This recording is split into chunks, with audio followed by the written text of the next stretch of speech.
వాళ్ళు తిరుపతి సహకారంతో ఈ యొక్క 8 సీసీ కెమెరాలు 1,00,000 రూపాయల విలువ చేసేటువంటి కెమెరాలను ప్రారంభించుకొని అదేవిధంగా ఈ చిన్న కూడపాక కానీ బాలేపల్లి, విజయపల్లి, అదేవిధంగా రాజకపల్లి, వెంకటేశ్వర్లపల్లి, కోనరావుపేట గ్రామంలో 79 ఇందిరమ్మ ఇండ్ల పంపిణీ కార్యక్రమం కూడా చేసుకోవడం జరిగింది. ఇవి నియోజకవర్గంలో ఇంకా కొన్ని ఒక 100-150 ఉన్నాయి. మొత్తం కూడా 3,500 ఇండ్లను కూడా పేదలకు ఇందిరమ్మ ఇండ్ల కట్టించే కార్యక్రమం కూడా తీసుకోవడం జరిగింది. ఈరోజు అమావాస్య, రేపటి నుంచి శ్రావణ మాసం ప్రారంభం కూడా కాబోతుంది. ఇండ్లు స్టార్ట్ చేసుకొని వాళ్ళందరూ కూడా త్వరితగతిన మీరు ఇండ్లను మార్కౌట్ చేసుకొని బేస్మెంట్లు కట్టి ఇండ్లు పూర్తి చేసుకోవాల్సిందిగా లబ్ధిదారులకు విజ్ఞప్తి చేస్తున్నాం. ఎందుకంటే మంచి రోజులు ఉన్నాయి. ప్రభుత్వం 5 లక్షల సహకారం 400 స్క్వేర్ ఫీట్ ఇల్లుతో మీ సొంత జాగాలో ప్రభుత్వం సహకరిస్తుంది. బేస్మెంట్ కట్టగానే 1,00,000 రూపాయలు ఎలాంటి పైరవి లేకుండా మీ ఖాతాల్లో జమ చేయడం, అదేవిధంగా స్లాబ్ లెవెల్ అయితే రెండో బిల్లు 1,00,000 రూపాయలు, మరో 1,00,000 స్లాబ్ వేసుకుంటే మరో 2 లక్షలు మూడో విడతగా మంజూరు ఇవ్వడం జరుగుతుంది. బిల్లు మీ అకౌంట్లో వేయడం జరుగుతుంది. ప్లాస్టింగ్ చేసుకొని ఫినిషింగ్ చేస్తే మరో 5 లక్షల బిల్లు వేయడం జరుగుతుంది. కనుక లబ్ధిదారులు దీన్ని గమనించి త్వరితగతిన పూర్తి చేసుకోవాల్సిందిగా నేను ఈ సందర్భంగా తెలియజేస్తున్నాం. ఎవరైనా పేదవాళ్ళు ఉంటే నాయకులు, ఆ గ్రామ నాయకత్వం చొరవ తీసుకొని ఎంపీడీఓ, అదేవిధంగా మరి అది పంచాయతీ కార్యదర్శితోని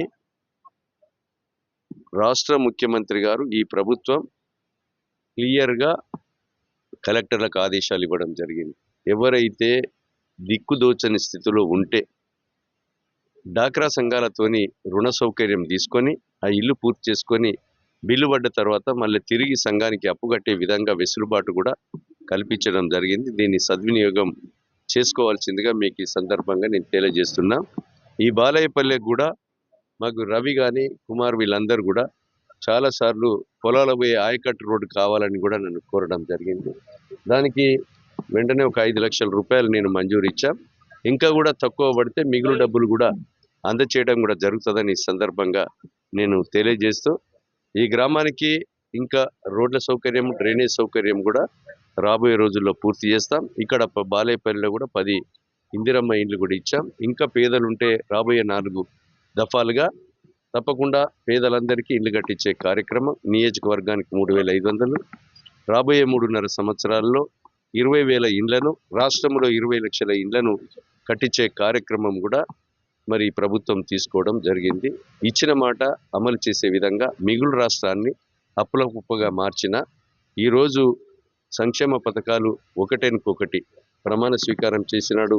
ఉచిత బస్సు ప్రయాణం ఆడబిడ్డలకు కల్పించడం, 5 లక్షల ఆరోగ్యశ్రీని 10 లక్షలకు పెంచడం, 58,000 ఉద్యోగాలు మొదటి సంవత్సరంలోనే నిరుద్యోగ యువతకు కల్పించడం, అదేవిధంగా 21,000 కోట్లు 26,70,000 మందికి 2 లక్షల చొప్పున రుణమాఫీ చేయడం, ఇంట్లో కరెంటు, రైతులు వాడుకునే కరెంటును కూడా మాఫీ చేయడం, సన్న బియ్యం కూడా ఈ దొడ్డు బియ్యం దుర్వినియోగం ఈ దళారుల పాలవుతున్నాయని పేదవాడు ధనవంతుడు తినే బువ్వను పేదవానికి అందించాలని సన్న బియ్యానికి కూడా 4,000 కోట్ల రూపాయల భారం ఈ ప్రభుత్వం మీద పడ్డ ఆర్థికంగా ఇబ్బందికరంగా ఉన్నా పేద ప్రజలకు సన్న బియ్యాన్ని కూడా అందించే కార్యక్రమం ఈ ప్రభుత్వం తీసుకోవడం జరిగింది. అదేవిధంగా గత 10 సంవత్సరాల్లో రేషన్ కార్డు కూడా ఇవ్వలేదు. కొత్త రేషన్ కార్డు ఇస్తూ కొత్తగా రేషన్ కార్డులో సభ్యుల పేరు లేకపోతే చేర్చి వారికి కూడా మనిషికి 6 కిలోల చొప్పున బియ్యం ఇవ్వడమే కాకుండా స్కాలర్షిప్ కొరకు కానీ ఆరోగ్యశ్రీ కొరకు కానీ ఉపయోగపడే విధంగా ఈరోజు మన కుటుంబ సభ్యులలో లేని పేర్లను కూడా చేర్చడం జరుగుతుంది. రాజీవ్ వికాస్లో రుణ సౌకర్యం 50,000 నుంచి 4 లక్షల వరకు అందించడం.